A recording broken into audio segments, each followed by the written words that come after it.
everybody, welcome back to my channel. My name is Leah. Just in case you're new here, I would love it if you would stick around and subscribe to my channel.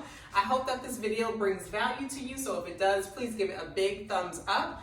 Anyway, my channel is all about elevating your life through entrepreneurship, so if that's your jam, then make sure that you subscribe. So in today's video, I just figured I would give you guys some tips and answer some of the questions that I've been getting from you. I went live, I want to say maybe 2 or 3 weeks ago, and the quality of the video was horrible, so I decided to take that video down and answer some of the questions that I got in the live, and then questions that you guys have been asking more recently.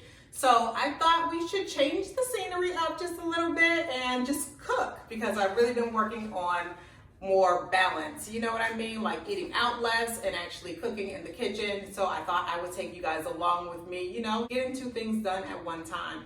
But before we get into the video, I want to give a huge thank you to today's sponsor. Simply Renee is our sponsor today. I'm wearing one of their dresses, and y'all, these dresses are so comfortable. I just love them. In the pockets, it's the pockets for me. You know what I mean?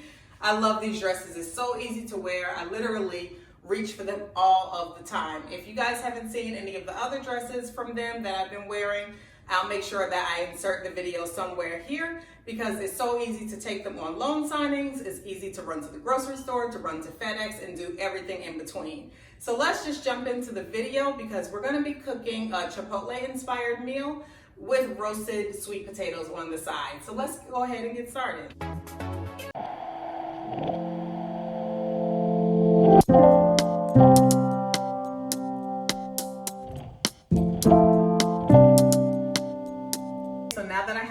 Coffee, I'm going to go ahead and start with the sweet potatoes first.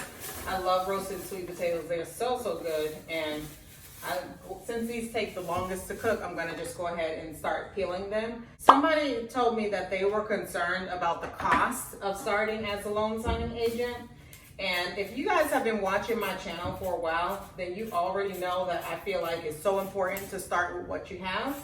I always teach people to say yes to themselves, and what I mean by that is, instead of finding a reason why you can't do something, find a reason why you can. Make it possible for yourself.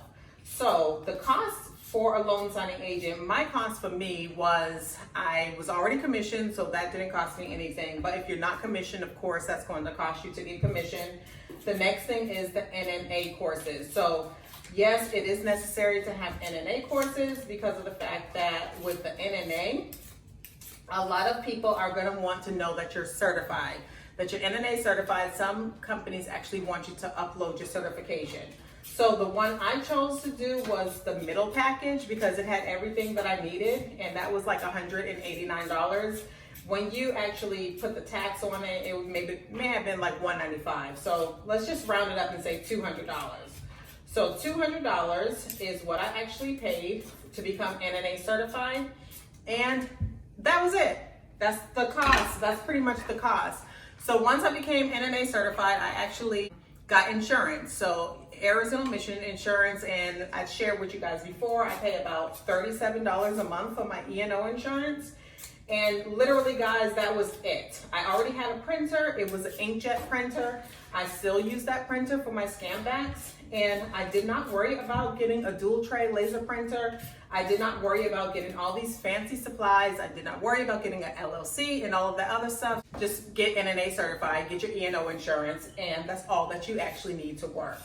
So yes, you want to be prepared, and you want to have the right equipment and things like that. So if you are on a tight budget and you don't have a printer and things, you know, like you don't have a printer, you don't have a computer, I have a video about making your equipment for your office affordable. I'll link that here, and I would just say there's a lot of different ways that you can make it really affordable. So now that my potatoes are pretty much peeled, I'm going to wash them and chop them up. So another question that I got was, how is it that I could actually be a loan signing agent and have a single tray printer? So I made a video about that too, but the easy and the short answer is, I just extend my tray when it's time to print legal, and reduce my tray when it's time to print letter. Other times I just ask if the whole packet can be done on legal.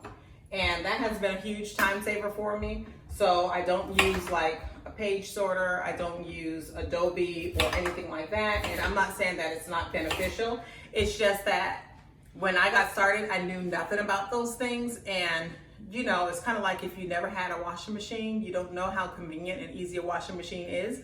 You just get used to washing your clothes by hand. I know that's not the greatest analogy, but it's efficient enough for me and it works for me. But another question that I got was, how long did it take me to receive my first assignment? It didn't take me long at all. When I first started, one thing that I would notice was that I would get a lot of notifications with companies that I just had never ever heard of before. I was just, you know, like hitting accept to everything.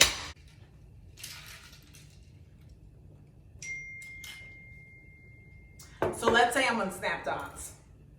So with SnapDocs, if you get a notification, let's say I got one today from First Class Signings, what I would do is go to First Class Signings website and sign up with them. If you have not been getting like a lot of signings and stuff like that, I would say just like get in the habit of picking up clues.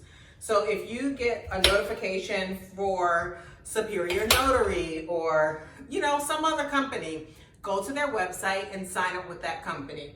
That's one of the best ways to make sure that you get more business, because the more people you actually sign up for, the better off it will be. Now, as far as like, let's say a platform like Signing Order.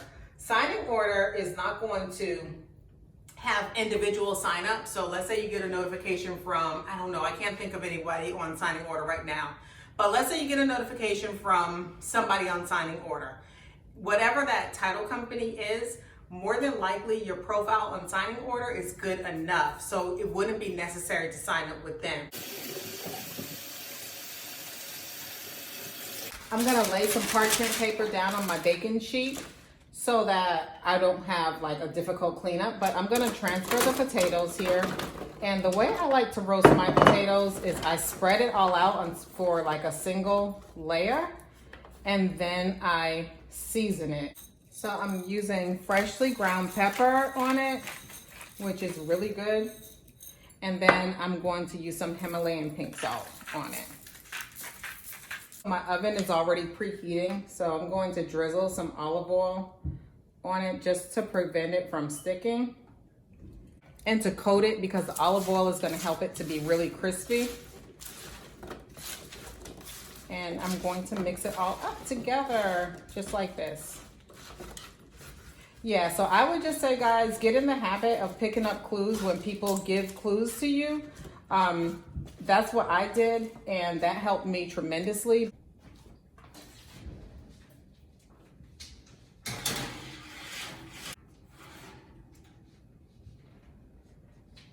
So the next thing I'm going to cook is rice, because that's one thing that I always get when I go to Chipotle. So I'm just gonna cook white rice. I like white rice and brown rice. Which one do you guys prefer? Leave a comment below. Tell me what you guys like. I'm gonna use my rice cooker.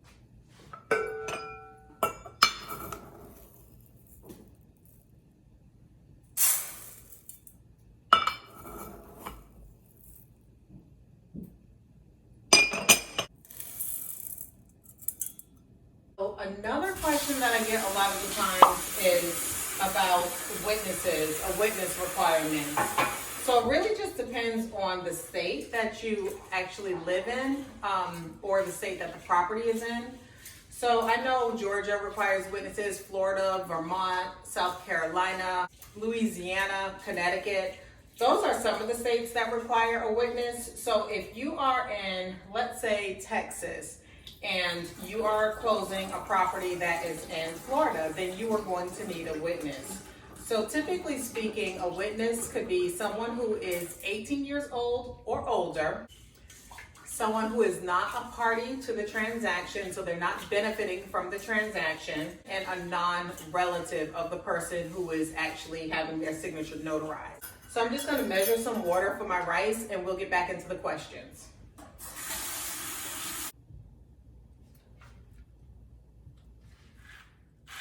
So somebody asked the question about networking and how to network. I think that networking could come in a variety of fashions, just really depending on what it is that you want to do. If you want to join, let's say, the Chamber of Commerce, you could do that. You could basically become a member of the Chamber of Commerce. You can actually network with real estate professionals. You could go to networking events. You could look up pop-up shops in your area. You could look up a whole bunch of like real estate events near me and go there and network. You could actually go on Facebook. So it really just depends on what it is that you're looking for. So I'm gonna go ahead and squeeze my lime into my rice because Chipotle, they have cilantro lime rice. And I don't have any cilantro, but I do have lime. So I'm gonna go ahead and squeeze that in there so we could get some lime flavor going on. But like I was saying, it really just depends on what your goal is when you're networking. Are you wanting to find more notaries? Are you wanting to get some notary buddies? Are you wanting to get like some business directly with someone? Whatever that goal is where you would actually search for someone to actually network with. So I'm gonna put my rice on. It's in my rice cooker and turn it on to cook. And that cooks in about 30 minutes. Someone else asked me a question about taxes. And I am not a tax professional, so I am not comfortable answering any questions about taxes. I would just say, speak with an accountant, a tax professional, someone, at H&R Block or wherever you go and get your taxes prepared. So I have some romaine lettuce. I'm going to chop it up. And what I like to do is put like a drop of vinegar inside of my produce, and get it cleaned up that way. So I'm gonna go ahead and do that real quick. So someone else asked me, how did I know I was ready when I got my first assignment? And I knew I was ready because I knew I didn't want to continue doing what I was doing. Does that make sense? So it just really depends on what it is that you want. And I don't know if you're ever really ready because you don't know what to expect. Even if you are extremely prepared for your signing, let's say, the person that's actually your signer, they might have a bad attitude. How do you prepare for that? You don't. You understand what I'm saying? Like there is no, you could overly prepare, you could overly think it. So I would really say, just if you want to do this business, just do this business. It's very simple. I started with what I had. I spent less than, let's say, $200 and, started taking assignments just like that. I made my money back very quickly. But I know a lot of people have invested in courses and books and classes and all sorts of stuff and still haven't gotten any assignments. So I think you should really dig deep and ask yourself, what is it that you truly want to do? What actually is holding you back? So depending on what that answer is, address that. And once you address that, then I think everything else will come pretty easily. Someone else asked, how is it that FedEx and UPS could come to my house daily? I have business accounts with both FedEx and UPS, so if you want to actually ship your documents the next day and not have to leave your home, let's say you know that you're not going to take any signings that day, or you work from home and it's hard for you to actually get out before cutoff time, then I would suggest setting up a business account, which is, well, with FedEx, it's free. With UPS, it costs. So the good news is most of the times our shipping labels are FedEx. So that's the good news. I'm gonna add some water into this real quick.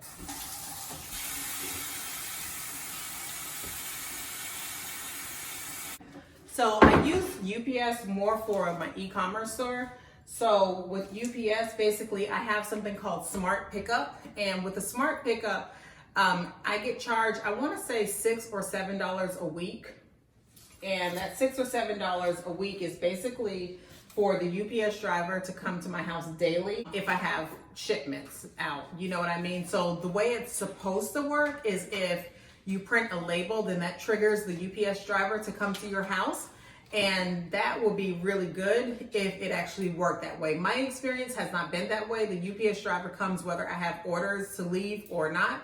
And we've been trying to fix that for a while, and it's just not something that I fix, but it is cheaper than actually printing out a label for, let's say, a shipment that's going out and then calling and scheduling a pickup, because calling and scheduling a pickup is more time consuming and I actually get a discount with my business account. So I think my discount is probably like, I want to say 85 or 90% off of their normal rates. So if you are considering like having an e-commerce business, I would highly recommend you just kind of like weigh the options between UPS and FedEx. They both pretty much deliver at the same amount of time. So they both pretty much deliver, like my customer for e-commerce I'm talking about.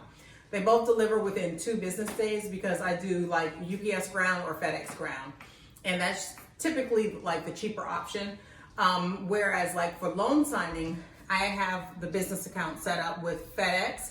And if I needed to, like the UPS driver coming for, let's say, my e-commerce store to my house, and if I had a package for loan signing going out for UPS, I can just give him the package and that works out just fine. So that's pretty much what I do, and it saves me time instead of having to like run to FedEx or run to UPS and interrupt my workday here at home if I don't plan on going outside and running errands or doing loan signings.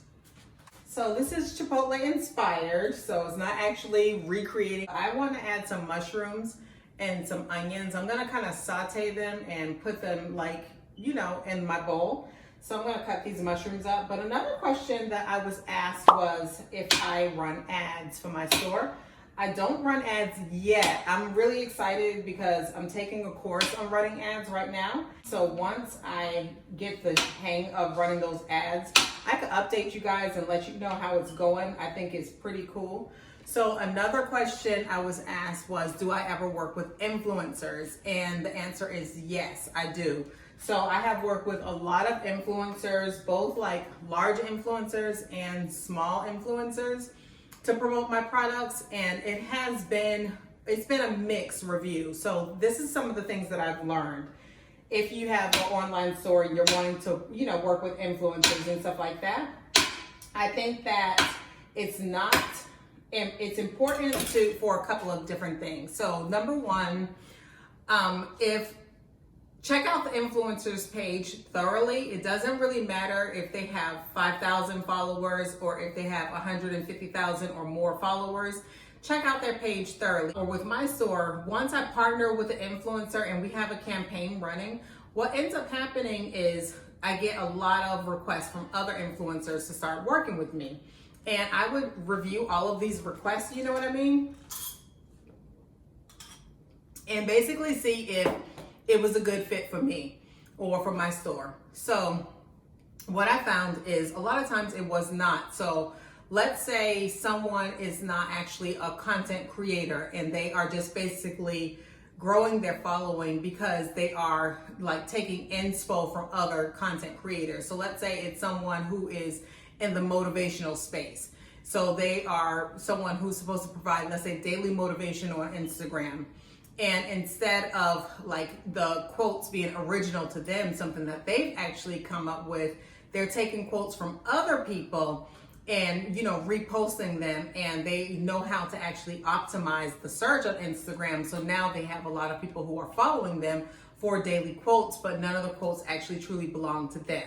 So that's an example. So I didn't want to partner with people like that. So if someone is just like taking other people's work, even if it's with permission, even if they're tagging them for credit, I didn't want to partner with people like that. I wanted to partner with people who were actually creators and who was actually like making content of their own. That mattered to me and my company, because if you're going to introduce my company to your audience, I want your audience to be an authentic one. A lot of the times you could tell on Instagram if, let's say, someone bought followers, I wanted authentic audiences. So some things that I would look for to see if their audience was really authentic or if they were just in part of, like, let's say a group. Let's say you do hair and you have like a natural hair care product and someone is coming to you saying, hey, you know, we want to partner with your company and we want to show my audience your hair care products.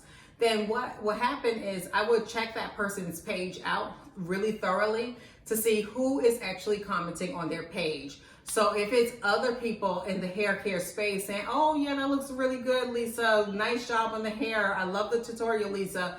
If it's comments like that, then that lets me know that you're probably like in a group or probably in some sort of club, you know what I mean, for lack of better words. Like there's different clubs on Instagram, whether you realize it or not. Now they don't actually have pages, but basically it's a whole nother thing that I could get into, but that's another story for another day. But pretty much I wanted to make sure they had an authentic audience. So if their audience was saying, oh, I love the way you did your hair, what was that product that you used? Or if someone was saying something like, could you do a wand curl tutorial? Then that's letting me know that you actually have people who are truly interested in what it is that you're doing. And I feel like that was a much better fit for my product. Does that make sense? So it didn't matter to me if you had, let's say, 1,500 followers or if you had 200,000 followers. It didn't matter to me. I was really concerned with not so much likes, but I was concerned with what do people think about you? What do people ask you for? So if people are asking you for advice, asking you to do a tutorial, asking you where did you get such and such from, then that was a really great fit for my product. So then I will consider partnering with them. So influencer campaigns could be really great. If you have an e-commerce store and you're wanting to partner with someone, I would say, what is it that you want from the influencer? Do you just want them to basically help you bring brand awareness to their following? Brand awareness is not necessarily going to put dollars in your pocket, but now people are now aware that your brand actually exists. Or do you want them to, is there some sort of call to action? Did you provide like a coupon code? If you provided a coupon code for that influencer, then that basically will allow people to get the idea of visiting the website and checking it out. So let's say you partner with an influencer and then you get lots of people on your website, but you have 0 sales. There's something that is missing. There's a reason why they're not buying. So they may not be buying because they lack the trust factor. They really don't know if your company is legit, if your company is going to do what you say you're going to do.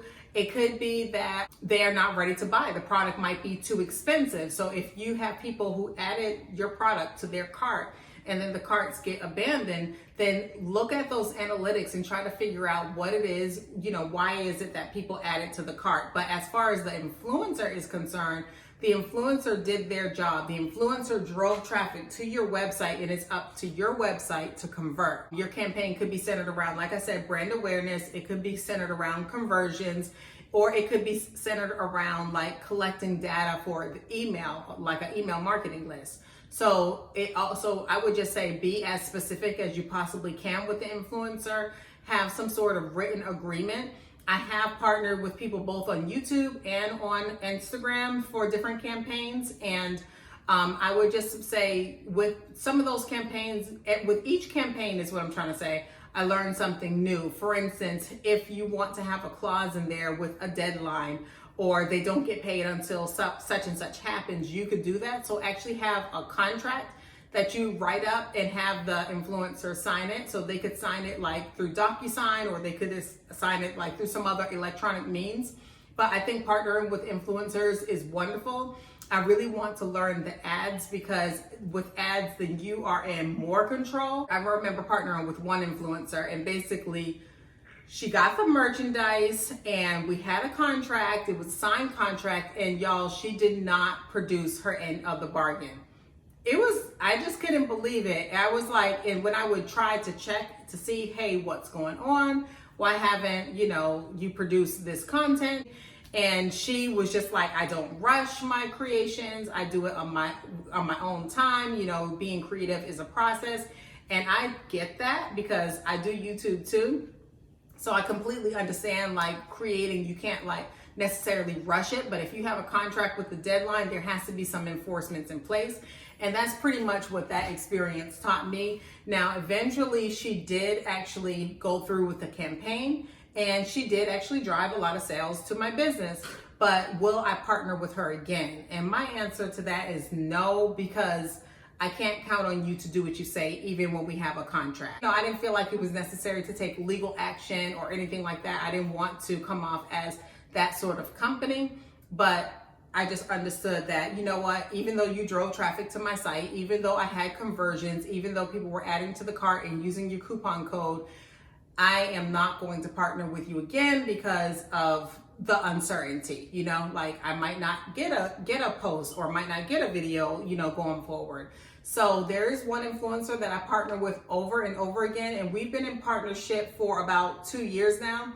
She's great. She drives traffic to the site. She does an excellent job. She does wonderful. So I'm really picky when it comes to who actually represents my brand. And yeah, I think that's pretty much all I could say about that. But my whole point is, have I ran ads was the question. No, but I can't wait to, and I'll let you guys know when I start running ads. Running ads, I want to like actually not waste any money. I know you could just do campaigns for like $5 a day, as low as $5 a day, but I already have like my ad budget set up and everything like that, but I'm learning, and as soon as I learn how to run ads and if it's effective, I will update you guys and let you guys know.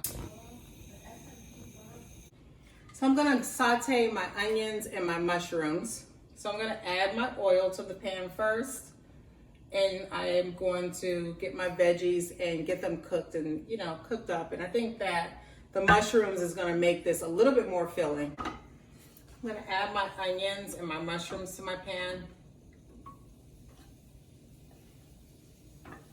So another question I got was, how many products do I have in my e-commerce store? I have about 7 or 8 products right now on my e-commerce store. It's not crowded full of products, but I have one star product or one winning product, like the product that I expect to sell all of the time. Another question that I got was, do I keep inventory or do I drop ship? And no, I don't drop ship. I am interested in it, but I don't drop ship currently. Keeping the inventory just is basically, you know, what I've come to learn that is the best way for me to operate and do business. I didn't keep inventory all of the time. It wasn't always something that I did. One of the places that I get inventory from is Alibaba.com. So I have videos on my channel about Alibaba. I am gonna add some of this citrus garlic seasoning from Trader Joe's. This is so good, y'all.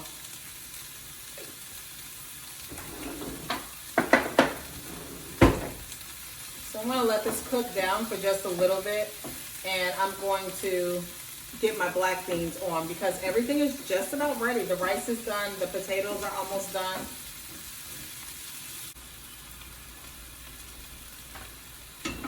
So I'm just using some canned black beans, and I'm just gonna heat those up.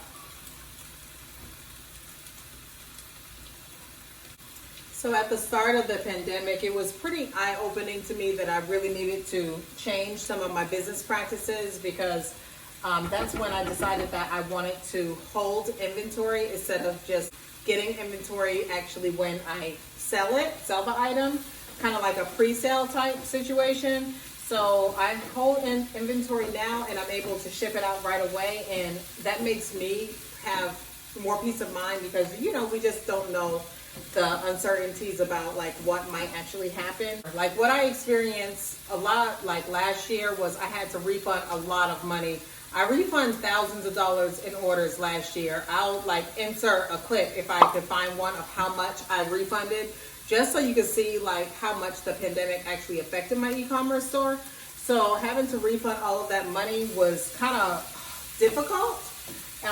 It was difficult because it's like, this could have been my earnings and this could have been my profit, but because I don't hold my own inventory and I'm depending on other companies to open up and be operational and actually, one, produce the inventory, and then two, actually be able to ship the inventory or get the inventory to me, it just like caused me to have to redo my entire business plan and basically my business model, how I do business.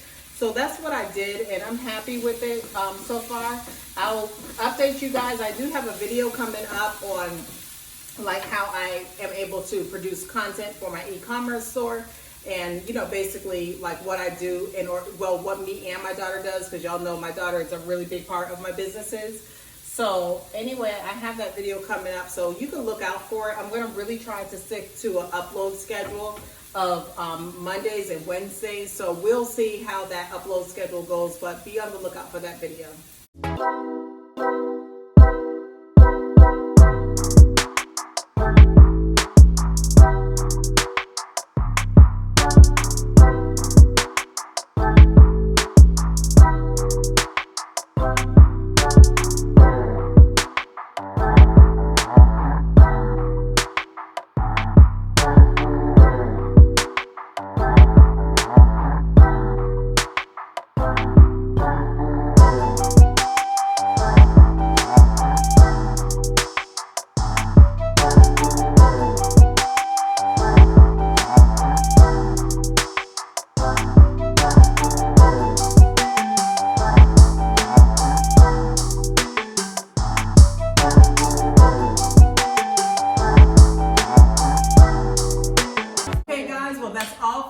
video. Hope you guys enjoyed it. My family is in the kitchen. We're ready to eat. Give it a big thumbs up, and I will see y'all next time. Bye.